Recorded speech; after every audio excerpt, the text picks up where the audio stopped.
انسان زندگی میں جب جدوجہد کرتا ہے، کوشش کرتا ہے، وہ بہت سارے دنیاوی اسباب اختیار کرتا ہے، جتنی عقل اللہ نے دی ہوتی ہے اس عقل کا بھی وہ استعمال کرتا ہے، کوشش کرتا ہے کہ کچھ اچیو کر سکے زندگی میں، کچھ مقاصد کا حصول اسے میسر آئے۔ عزیز بھائیوں، ایک بات اپنے ذہن میں اچھی طرح بٹھا لیں اور لکھ لیں کہ زندگی میں جو کسی بندے کو کامیابی حاصل ہوتی ہے وہ رب تعالیٰ کی مدد سے حاصل ہوتی ہے۔ اگر رب تعالیٰ مددگار ہو تو پھر کوئی چیز بھی رستے میں رکاوٹ نہیں بنتی، اور اگر مالک کریم کو منظور نہ ہو تو انسان بہترین سیاستدان ہو، اچھا ایڈمنسٹریٹر ہو، اس کا ذہن بڑی وسعت رکھتا ہو، بڑی اچھی پلاننگ کرنا جانتا ہو، سارا کچھ ہو، تو بندہ ناکام ہو جاتا ہے۔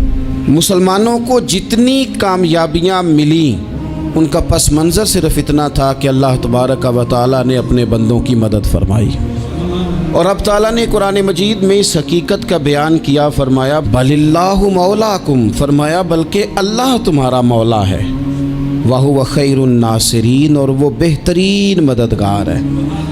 وہ جو رب تمہارا مولا ہے وہ بہترین مددگار ہے، اور اگر وہ مدد کرے تمہاری، سورہ آل عمران میں آگے جا کے ارشاد فرمایا اگر اللہ مدد کرے تو پھر تم پر کوئی غالب نہیں آ سکتا، اور اگر وہ تمہاری مدد چھوڑ دے تو پھر کوئی تمہاری مدد کر سکتا، کوئی مدد نہیں کر سکتا۔ بدر اللہ کے ساتھ اپنے آپ کو جوڑے، اگر اللہ کی مدد نصیب ہو۔ یہ جو ہم جتنا ڈرتے رہتے ہیں، سہمے رہتے ہیں، پریشان رہتے ہیں کوئی کیا کر دے گا، ہمارے ہاں نا ہر شعبے میں معاذ اللہ ایک مافیا ہے، الا ماشاء اللہ۔ وہ مافیا کہتا ہے میرے ساتھ ملو گے تو میں چلنے دوں گا، ورنہ میں نہیں چلنے دوں گا، مارکیٹ میں آ ہی نہیں سکتا فلانا بندہ، چونکہ یہاں ہمارا قبضہ ہے۔ اور میرے بھائی پھر بہت سارے لوگ جن کی نیتیں اور ارادے بڑے اچھے ہوتے ہیں شروع میں، وہ بھی اس مافیا کا شکار ہو جاتے ہیں اور ان کے رنگ میں رنگ جاتے ہیں۔ یاد رکھنا، کسی شخص کی بلیک میلنگ کا کبھی شکار نہ ہونا، کبھی کسی کی میٹھی اور مسجع مکفہ باتوں کا شکار نہ ہونا۔ کوئی کیا کر سکتا ہے اگر اللہ مددگار ہو تو؟ جس کو رب کریم اٹھانا چاہے اسے کوئی گرا سکتا ہے؟ ہم یہ ڈرے ڈرے سہمے پریشان فیصلہ کرنے کی طاقت نہیں، مجھے چلنا چاہیے کہ نہیں، اٹھنا چاہیے کہ نہیں، کرنا چاہیے، اٹھ باندھ کمر کیوں ڈرتا ہے؟ پھر دیکھ خدا کیا کرتا ہے۔ حضرت عبداللہ ابن عباس فرماتے ہیں میرے نبی پاک علیہ السلام نے میری تربیت فرمائی، حضور نے میری تربیت فرمائی، اور محبوب پاک علیہ السلام نے فرمایا عبداللہ یاد رکھنا، یہ نوجوان دوست میری بات لکھ لیں، پریشان لوگ میری بات لکھ لیں، جن کے پاس قوت فیصلہ نہیں وہ اس بات کو لکھ لیں۔ حضرت عبداللہ ابن عباس فرماتے ہیں میرے نبی پاک علیہ السلام نے مجھ سے فرمایا تھا عبداللہ سن، اگر ساری دنیا مل کے تیرا کوئی نفع کرنا چاہے کر نہیں سکتی جب تک میرے رب کی رضا نہ ہو، اور فرمایا ساری دنیا مل کے تیرا کچھ بگاڑنا چاہے تو عبداللہ بگاڑ نہیں سکتی جب تک رب کریم کی حکمت کا تقاضا نہ ہو۔ لوگوں سے ڈرنا، لوگوں کی طرف دیکھنا، ماحول دیکھ کے اپنے راہ کا تعین کرنا، ہر بندے کے خیالات کے مطابق ڈھلنے کی کوشش کرنا، فلانا نہ ناراض ہو جائے، فلانا نہ ناراض ہو جائے، اور جس نے ہونا ہو جائے، بس رب رسول ناراض نہ ہو۔ اپنی زندگی میں اپنے مالک کو مولا جان کے، بل اللہ مولاکم، اللہ تمہارا مولا ہے، وَهُوَ خَيْرُ النَّاصِرِينَ، وہ بہترین مددگار ہے۔ توجہ جب بھی کریں رب کی جانب کریں، اپنے دل کا قبلہ درست رکھیں، سوچوں کے زاویے سیدھے رکھیں۔ میرے بھائی مالک جب بندوبست کر دے نا، جب مالک بندوبست کر دے پھر ایسا بندوبست کرتا ہے کہ لوگوں کے پاس نا چارہ نہیں رہتا۔ حضرت مریم رضی اللہ تعالی عنہا پاک باز تھیں، مسجد میں رہی تھیں، پر مالک کی حکمت کے تقاضے بڑے عجیب ہیں نا۔ پھر جناب مریم کو اللہ تعالیٰ نے بغیر شوہر کی اولاد عطا کر دی۔ یہ بات ہی ایسی تھی، وہ کسی نے کہا تھا کہ مخلوق تو فنکار ہے اس درجہ کے پل بھر میں سنگے در کعبہ سے بھی اصنام تراشے، تم کون ہو کیا چیز ہے داغ کبابی، لوگوں نے تو مریم پہ بھی الزام تراشے۔ تو لوگوں نے کہا کدھر سے لے آئی بچہ، تیرا باپ تو ایسا نہیں تھا، کہاں سے لے آئی؟ اللہ کرے میں آپ کو سمجھا سکوں، ذرا اپنے آپ کو وہاں کھڑا کریں کہ ایک پاک باز عورت، پاک باپ کی بیٹی، طیب ماں کی بیٹی اور اللہ کے گھر میں پرورش پانے والی خاتون، ایک وہ وقت اور ایک یہ وقت کہ اس عورت کو کٹہرے میں کھڑا کر کے پوچھا جا رہا ہے کہ معاذ اللہ تیری گود میں بچہ جائز نہیں ہے، کہاں سے لائی ہے؟ اب خود سے صفائیاں بندہ کتنی کو دے، کتنی کو وضاحتیں کرے. اور میں نے تو اپنی زندگی میں دیکھا ہے زیادہ وضاحت دینے والے کو بھی لوگ جھوٹا سمجھنے لگ جاتے ہیں. زیادہ وضاحت دینے پر بھی لوگ کمزوری کا اظہار سمجھتے ہیں کہ کمزور پڑ گیا. آپ صلح کی کوشش کرتے ہیں، سامنے والا بزدل سمجھ لیتا ہے. زیادہ وضاحتیں بھی کمزور کر دیتی ہیں. اب حضرت مریم کو کٹہرے میں کھڑا کر کے کہا بچہ کس کا ہے؟ تو پھر خدا بندوبست جب کرے، اللہ جب مددگار ہو، تو پھر حضرت مریم کی گواہی درختوں سے نہیں دلوائی، اس نے پتوں سے نہیں دلوائی، پھر فرشتے نہیں بھیجے. حضرت مریم کہنے لگی مجھ سے نہ پوچھو، وہ جو پنگوڑے میں ہے اسی سے پوچھ لو، ان سے پوچھو نا، وہ کون ہے پوچھ لو، ان سے کر لو سوال. انہوں نے کہا پنگوڑے میں چند دنوں کا بچہ، یہ جواب دے گا؟ مددگار تھا رب. ان کی برات کا اعلان کرنا تھا مالک نے، اور جب مالک اعلان کر دے، جب مالک تیری صفائی دینا چاہے، جب مالک تجھے دنیا کے سامنے نکھارنا چاہے، تو پنگوڑے میں لیٹے حضرت عیسیٰ بول کے کہنے لگے انی عبداللہ آتانی الکتاب، فرمایا میں اللہ کا بندہ ہوں، رب نے مجھے کتاب عطا کر کے نبی بنا کے دنیا میں بھیجا ہے. میں اللہ کا بندہ ہوں، کتاب لے کے آیا ہوں، نبی بن کے آیا ہوں. پھر پنگوڑے سے اعلان ہو گیا، پھر بچہ بول پڑا. اور یہ ایک دفعہ نہیں بات ہوئی، یہ بنی اسرائیل میں ایک جریج نام کے شخص بھی تھے جو نماز پڑھ رہے تھے. بعض نے لکھا ہے نفل نماز تھی. اماں نے پکارا تو آئے نہیں، تو ماں کے منہ سے نکل گیا تو اتنی دیر تک مرے گا نہیں جب تک کسی بے حیا عورت کا منہ نہ دیکھ لے. تو وہ عبادت گزار تھے، لیکن لوگوں نے ان کی عبادت، ریاضت، پرہیزگاری کو نہیں دیکھا. بس ایک عورت کو بھیج کے الزام لگوا دیا. وہ عورت آیا جایا کرتی تھی، اب آ جاتی ہیں عورتیں، مسئلہ پوچھنے کی نیت سے بھی آ جاتی ہیں. ماحول میں کچھ جگہ ایسی بھی ہیں جہاں عورتیں دم کرانے کے بہانے آ جاتی ہیں. وہ خاتون آتی جاتی تھی اس خانقاہ پہ، آستانے پہ، یہ بخاری میں موجود ہے. پھر اس نے کہا میری گود میں جو بچہ ہے یہ انہی کا ہے. مجھے بتائیں کیسے بندہ وضاحت دے؟ حالات خراب ہو گئے، لوگ کٹیا جلانے لگے، ماحول اور طرح کا بن گیا. میرے نبی پاک علیہ الصلوۃ والسلام فرماتے ہیں پھر اس رب کے بندے نے کہا مالک تو کریم ہے، تیری مشیت کا تقاضا آیا جو میری ماں نے جملے بولے تھے، پر اب میں وضاحت دینے کے قابل نہیں رہا، اب تو ہی کرم کرے گا تو دروازہ کھلے گا. تو وہ چند دنوں کا بچہ پنگوڑے میں بول کے کہنے لگا میں اس درویش کا نہیں، میں تو فلانے چرواہے کا بچہ ہوں، وہ جو بکریاں چراتا ہے. رب کی مدد کو پکاریں، اپنے ساتھ اپنے مالک کی مدد کو شامل کریں، تھوڑے رزق پر بھی گزارا اچھا ہونے لگ جائے گا. سارے لوگ آپ کو گرانے کی تدبیریں کر رہے ہوں گے اور مالک آپ کو عزتیں عطا فرما دے گا. اس کی بارگاہ سے حکمت کا تقاضا اور ہو جائے گا. ہم نے ساری زندگی لوگوں کو راضی کرنے میں گزار دی، ساری زندگی بڑھاپا آ گیا بچوں کو پالتے، اور بچوں نے آخری عمر میں کہہ دیا ابا اگر کوئی ڈھب کا کام کر لیتے تو آج ہمارے دن بھی پھر نہ جاتے. ساری زندگی گزار دی بہن بھائیوں کو راضی کرنے میں، ساری زندگی گزار دی ذمہ داریاں اٹھانے میں. ان کو 99 دفعہ دیا، ایک دفعہ نہیں دیا تو انہوں نے کہہ دیا تو نے تو کبھی دیا ہی نہیں، تو تھا ہی نہیں. ساری زندگی محلے داروں، علاقے والوں کو راضی کرنے میں گزار دی. اور میں نے ایسے لوگ بھی دیکھے دین کے لیے وقت گزارا، لیکن جب بڑھاپے میں دانت کام نہ کرتے تھے تو وقت کے مفتیوں کو بھی مسجدوں کی کمیٹیوں نے کہہ دیا اب آپ کی سمجھ نہیں آتی، ہم نے خطیب کو یور رکھنا ہے، نہ دیکھو دنیا کی طرف، دنیا رلا دیتی ہے، نہ راضی کرو بندوں کو، بندے تھکا دیتے ہیں، نہ پیچھے بھاگو ہر وقت دنیا داروں کے، یہ انسان کو کمزور کر دیتے ہیں. وہ تو کریم ہی بڑا ہے، 2 آنسو زمین پر بعد میں گرتے ہیں، بندے کے گناہ سارے پہلے معاف فرما دیتا ہے. اللہ کی مدد کا حصول، اپنے مالک کی مدد کی طرف بڑھنا، آپ کو بدر کی جنگ بھی یہی درس دے گی، آپ کو احد کا میدان بھی یہی سبق دے گا، فتح مکہ بھی یہی سبق دے گا۔ میرے دوستو، جب رب مدد فرمائے، جب اللہ مددگار بنے، دوستوں سے ایک بات اکثر کرتا ہوں، میں کہتا ہوں کہ جتنے درد سے آپ امیر کو اپنی کہانی سناتے ہیں نا، اور جس طرح آپ کے آنسو بات کرنے سے پہلے گر جاتے ہیں کہ غریب ہیں، بچیاں ہیں، کاروبار نہیں، او میرے سنگیو، اس سے آدھے آنسو اپنے رب کی بارگاہ میں بکھیرو، اس کے حضور عرض گزار ہو جاؤ، اس سے طلب کرو۔ ایک وقت انسان پر زندگی میں ایسا آتا ہے کہ اسے یوں محسوس ہوتا ہے کہ میرا سایہ بھی ذرا سا پیچھے ہٹ گیا ہے، اسے یوں لگتا ہے کہ میں کسی سہارے پہ ہاتھ ڈالتا ہوں تو وہ بھاگ جاتا ہے مجھ سے، لیکن مالک کی بارگاہ ایسی عظیم بارگاہ ہے، رب رسول کے آستانے اتنے بڑے ہیں کہ آپ جب وہاں کشکول طلب دراز کرتے ہیں تو جھولی پھیلانے میں دیر لگتی ہے، ان کو بھرنے میں تو کوئی دیر نہیں لگتی۔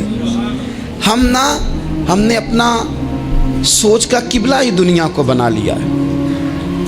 یہ جو اللہ والوں کی مدد ہے یہ تو ہے اللہ ہی کی مدد ہے، لیکن یہ جو سیٹھوں کی طرف توجہ کرنا، نوابوں کی طرف توجہ کرنا، دنیا داروں کی طرف توجہ کرنا اور اپنا مزاج اس طرح کا بنا لینا، یارو گردن کو جھکا دیتا ہے خیرات کا پتھر، جہاں میں مانگنے والوں کے سر کبھی اونچے نہیں ہوتے۔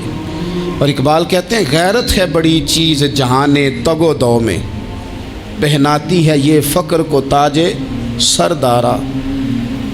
میں عرض کروں گا کہ اپنی آپ جب توجہ کا قبلہ اللہ رسول کو بنائیں گے تو رب فرماتے ہیں وَيَرْزُقْهُ مِنْ حَيْثُ لَا يَحْتَسِبُ، میں نہ تجھے وہاں سے رزق دوں گا جہاں سے کبھی تیرا گمان بھی نہیں کیا ہوگا، یہاں سے بھی مل سکتا ہے، تو نے سوچا بھی نہیں ہوگا۔ بخاری شریف میں حدیث ہے، حضرت جابر ابن عبداللہ فرماتے ہیں نبی پاک صلی اللہ علیہ وسلم نے 300 لوگوں کا ایک لشکر روانہ کیا کسی مہم کے لیے، کسی جہاد کے لیے۔ حضرت ابو عبیدہ بن جراح رضی اللہ تعالیٰ عنہ امیر لشکر تھے۔ فرماتے ہیں غربت اتنی زیادہ تھی، بھوک اتنی زیادہ تھی کہ ایک ایک کھجور دن میں ایک وقت کھانے کو ملتی تھی، اور کچھ دن ایسے آئے کہ اب کھجور بھی نہیں مل رہی۔ فرماتے ہیں اتنی زیادہ بھوک لگی مجاہدین کو، 300 بندہ پتے کھا کے گزارا ہونے لگ گیا۔ یہ بخاری میں موجود ہے۔ آپ فرماتے ہیں کہ دریا کے کنارے ہمارا پڑاؤ تھا، ٹھہراؤ تھا، جب بھوک سے نڈھال ہو گئے نا، وَيَرْزُقْهُ مِنْ حَيْثُ لَا يَحْتَسِبُ، اللہ وہاں سے روزی دیتا ہے، گمان بھی نہیں ہوتا۔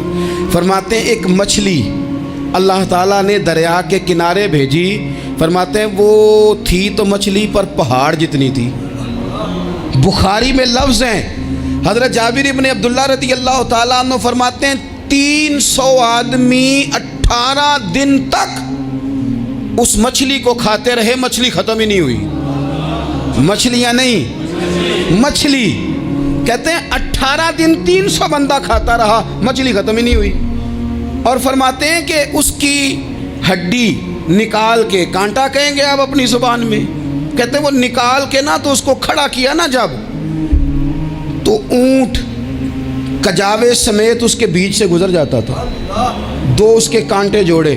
فرماتے ہیں وہ اس کا گوشت ہم کھاتے تھے اور اس کی چربی بطور تیل کے ہم جسموں پہ ملتے تھے، بیماروں کو اس سے سکون آتا تھا، تندرستی شفا ہوتی تھی۔ فرماتے ہیں ہم کھایا بھی ہم نے، اور کچھ لے کے ہم مدینے بھی گئے، اور قربان جائیں نبی پاک نے بھی اس میں سے کھایا۔ ہم نے عرض کی حضور یہ معمہ کیا ہے، یہ ماجرا کیا ہے؟ تو محبوب نے فرمایا تمہارے پاس غذا نہیں تھی، رب نے تمہارے لیے بندوبست کیا ہے، اللہ نے تمہیں دیا ہے۔ مکان شروع کر لیا، ایک صاحب نے وہ مکان بنانے لگے، آپ وہ حساب لگا رہے ہیں، کہتے ہیں میرے پاس اتنے پیسے ہیں، اتنے میں نے فلانے دوست سے کہنا ہے اس نے دے دینے، اتنے فلانے رشتہ دار سے کہنا ہے اس نے دے دینے، اتنے فلانے سے کہنا ہے اس نے دے دینے۔ یہ ساری کاپی بنا کے مکان شروع کر لیا۔ جو روز کہتا تھا نا کوئی حکم ہو جاتے 10 سب سے پہلے اس کو کہا میاں پیسے چاہیے دین، وہ کہندا ہو کل ہی منڈا ٹوریا ہے، کدے تو پرسوں 10 داتے لب جانے سن۔ میں آپ کو اپنے تجربے کی بات بتا رہا ہوں۔ جن لوگوں کا خیال ہوتا ہے نا کہ آپ سٹارٹ کریں فلانا کام، ہم آپ کے ساتھ ہیں، اللہ کا ہی کوئی نظام ہے، وہ بالکل بھی نہیں ساتھ ہوتے۔ لیکن ایسا نہیں ہے کہ کوئی ساتھ نہیں ہوتا، اللہ تعالیٰ بڑے اسباب پیدا کرتا ہے، وہاں سے دیتا ہے جہاں سے گمان بھی ہمارا یہ ذہن بن جاتا ہے، ہم ساری اپنے حساب سے چلتے ہیں، اتنے رشتہ داروں سے، اتنے، وہ کون آپ کے ساتھ چلے گا؟ سوال ہی نہیں پیدا ہوتا۔ یہ سارے کام چھوڑ کے سب سے پہلے 2 رکعتیں پڑھو، اپنے رب کی بارگاہ میں، رسول کائنات کی بارگاہ میں گزارشات اور استغاثے پیش کرو، وہاں سے خیر طلب کرو۔ دنیا دار کیا دیں گے؟ کیا دے سکتے ہیں؟ کیا حیثیت ہوتی ہے کسی؟ اللہ کہتا ہے وہاں سے دوں گا۔ تو جو اللہ مال دے وہ لینا چاہیے کہ رشتہ داروں کا مال دیکھنا چاہیے؟ جو اللہ دے وہ لینا چاہیے کہ سیٹھوں نوابوں کی جیبیں دیکھنی چاہیے؟ جو اللہ دے وہ قبول کرنا چاہیے یا دیکھنا چاہیے کون سا آدمی کہاں پہنچ گیا؟ چھوڑو، اپنی مٹی پہ چلنے کا سلیقہ سیکھو۔ کسی کے سنگ مرمر پہ چلو گے تو پھسل جاؤ گے، پھسل جاؤ۔ اس پر ایک اور بات عرض کر دوں، صحیح بخاری سے، مسلم سے ایک اور بات۔ کچھ چیزیں ایسی ہیں جن سے اللہ کی مدد آتی ہے، مدد ملتی ہے۔ ایک چیز ان میں سے ایسی ہے جس سے بہت مدد نازل ہوتی، وہ ہے کہ جب رب آپ کو دے نا تو پھر آپ بھی اس کے رستے میں دیں، پھر مدد آتی ہے، پھر اور آتا ہے۔ بخاری مسلم میں حدیث ہے، یہ زیادہ ہی توجہ طلب امر ہے، اس پر آپ غور کریں گے۔ حضرت ابو ہریرہ فرماتے ہیں کہ نبی پاک علیہ السلام نے فرمایا، ایک شخص نے بادلوں کے اندر سے آواز سنی کہ فلاں آدمی کا کھیت اور باغ خشک ہو گیا ہے، وہاں برسو اور اس کے کھیت کو سیراب کرو۔ وہ بڑا حیران ہوا کہ بادل سے آواز آ رہی۔ پھر اس نے دیکھا کہ ایک پہاڑی پر بارش ہوئی، وہ بادل وہاں برسا، پھر نالیوں سے ہوتا ہوا پانی ایک طرف چلا۔ تو جس نے آواز سنی تھی، حضور بیان کر رہے ہیں، وہ بھی پیچھے پیچھے چلا کہ پانی کدھر جا رہا ہے۔ اس نے جا کے دیکھا کہ ایک مقام پہ ایک باغ کو وہ پانی لگ رہا ہے اور ایک آدمی وہ پانی لگا رہا ہے۔ اس نے اس سے پوچھا تیرا نام کیا ہے؟ اس نے کہا کیوں؟ کہنے لگا بتا نا۔ اس نے نام بتایا تو کہنے لگا یہی تو وہ نام ہے جو میں نے بادلوں کے اندر سے سنا ہے کہ فلاں کے کھیت کو پانی دے دو۔ اس نے کہا یار تو کیا عمل کرتا ہے کہ اسپیشل تیرے لیے بارش برسے؟ یہ بخاری پڑھ رہا ہوں، سیاستہ سے حدیث عرض کر رہا ہوں۔ اس سے پوچھا تو کیا کام کرتا ہے کہ جناب اللہ تبارک و تعالیٰ کا حکم کرم آیا کہ خاص تیرے لیے پانی برسے اور تیرے کھیت کو سیراب کرے؟ تو اس نے کہا چھوٹا ذمہ دار ہوں، پر جب فصل اگتی ہے تو 3 حصے کرتا ہوں، ایک حصہ اپنے بال بچوں پہ، بہن بھائیوں پہ خرچ کرتا ہوں، ایک حصہ پورا، اور ایک حصہ دوبارہ کاشتکاری پہ لگاتا ہوں، اور تیسرا حصہ خالص میں نے مسکینوں، یتیموں اور غریبوں کے لیے رکھا ہوا ہے۔ وہ جو تیسرا حصہ، اللہ کرے آپ سمجھیں، وہ رب کے بندوں پہ تیسرا حصہ خرچ کرتا ہے نا، تو کریم مالک نے فرمایا جہاں سے غریب کا حصہ جاتا ہے وہ کھیت خشک نہیں رہنا چاہیے، وہ جہاں سے مسکین روٹی کھاتے ہیں وہ خشک نہ رہے، جہاں سے یتیموں کو کچھ آتا ہے کہیں اس کی فصل رہ نہ جائے۔ میں اور آپ بھی اگر اپنے مال میں مسکینوں، یتیموں، غریبوں کے حصے رکھ لیں گے تو فصلیں خشک نہیں رہیں گی، ان کے اندر تازگی آئے گی، نور آئے گا، کرم آئے گا، خاص کر خدا کی رحمت برسے گی۔ مدد اللہ سے چاہیں، اپنی توجہات کا مرکز رب رسول کی ذات کو بنائیں، پھر آپ محسوس کریں گے کہ بڑی جلدی اللہ تعالیٰ کی مدد آنے لگی ہے۔ کبھی آپ صرف کہہ دیں نا میرا رب میرے ساتھ ہے، اس لفظ میں اتنی طاقت ہے کہ دشمن ویسے زہر ہو جاتا ہے۔ زندگی میں کسی سے بھی لڑائی ہو تو اچھی طرح سوچ لیں کہ اللہ اس طرف ہے یا اس طرف ہے۔ اگر آپ زیادتی پہ ہیں تو پھر رب مظلوم کی جانب ہے۔ اگر اللہ کی مدد آپ کے ساتھ ہے تو دنیا کی کوئی طاقت آپ کو گرا نہیں سکتی، اور اگر آپ مظلوم کے مقابلے میں ظالم بن کے آپ کھڑے ہو گئے ہیں اور آپ نے رویہ وہ اختیار کیا ہے کہ جس میں مدد نہیں آئے گی، تو پھر یاد رکھ لیں کہ آپ کوئی بھی ہیں، کہاں بھی ہیں، آپ کمزور ہیں۔ طاقتور تھے ابتدائے اسلام میں، ظاہری طاقت تھی کفار مکہ کے پاس، وہ ڈنڈوں سے مارتے تھے غریبوں کو، ان کے ہاتھوں میں ڈنڈے تھے، پر خدائی طاقت ان مظلوموں کے ساتھ تھی۔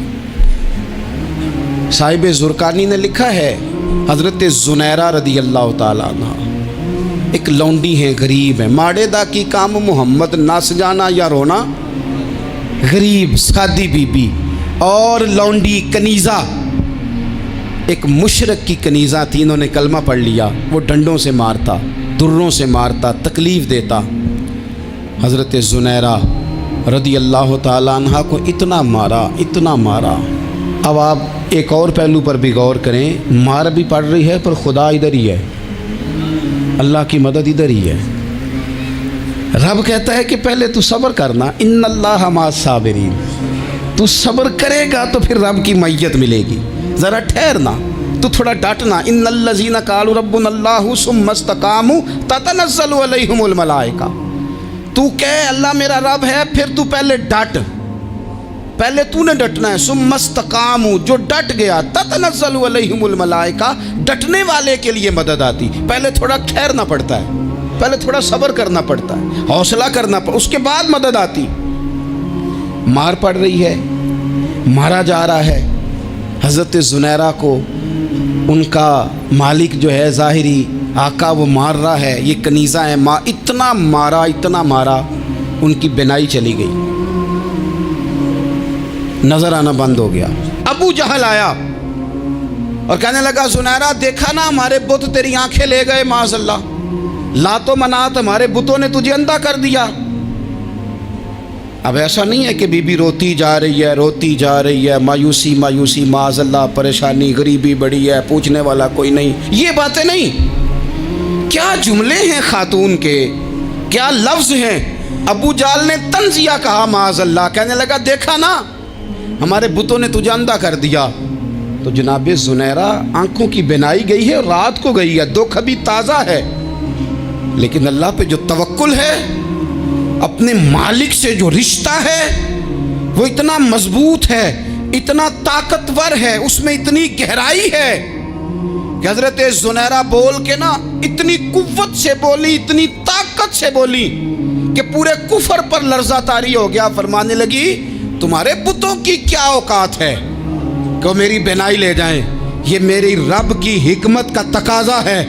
جب تک اس نے چاہا زنیرہ دیکھتی رہی، اور جب اس نے چاہا زنیرہ کی آنکھوں کی بینائی چلی گئی، اور اگر وہ چاہے گا نا تو بینائی واپس بھی کر دے گا۔ اگر ہو ذوق یقین پیدا تو کٹ جاتی ہیں زنجیریں، اگر وہ چاہے گا تو بینائی آ بھی جائے گی۔ حضرت زنیرہ نے رات کو یہ لفظ کہے، ابو جہل اور سارے کفار ڈر کے سن کے چلے گئے۔ آپ اطمینان سے آ کے بستر پہ سوئی، جب سویرے اٹھی تو اللہ نے آنکھوں کی روشنی واپس کر دی تھی۔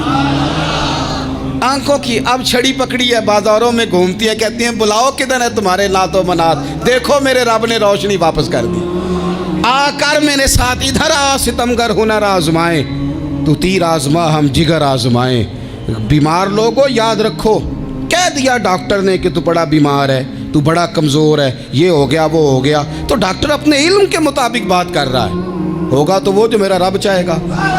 کمزور ہو جانا، پریشان ہو جانا، تکلیف میں آ جانا، پتہ نہیں بات ہو گئی ہے تو جانے کیا ہو جائے گا۔ اپنی زندگی کے اندر اپنے رب سے رشتہ مضبوط کریں، رسول کائنات سے رشتہ مضبوط کریں، اللہ والوں سے رشتہ مضبوط کریں۔ حضرت زنیرہ نے پیغام دیا کہ زندگی میں جو جینا چاہتے ہیں تو وہ رب کا نام لے کے جی سکتے ہیں، جو اپنی زندگی میں خوشیاں دیکھنا چاہتے ہیں تو رسول اللہ کے نام پر خوشیاں دیکھی جا سکتی ہیں۔ توکل کی بنیاد پر بندہ خوشیاں لے سکتا ہے، اور اگر انسان میں توکل نہیں ہے تو پھر وہ اس کالے جادو سے بھی ڈر رہا ہے، وہ نیلے سے بھی ڈر رہا ہے، وہ پیلے سے بھی ڈر رہا ہے، وہ فلانے سے بھی ڈر رہا ہے، وہ میرے خلاف فلانا رشتہ دار سازش کر رہا ہے تو ڈر رہا ہے، فلانا میرے بارے میں یہ کر رہا ہے تو ڈر رہا ہے، وہ پتہ نہیں دنیا ادھر ہو جائے گی تو کیا ہو جائے گا، اٹھ باندھ کمر کیوں ڈرتا ہے، پھر دیکھ خدا کیا کرتا ہے۔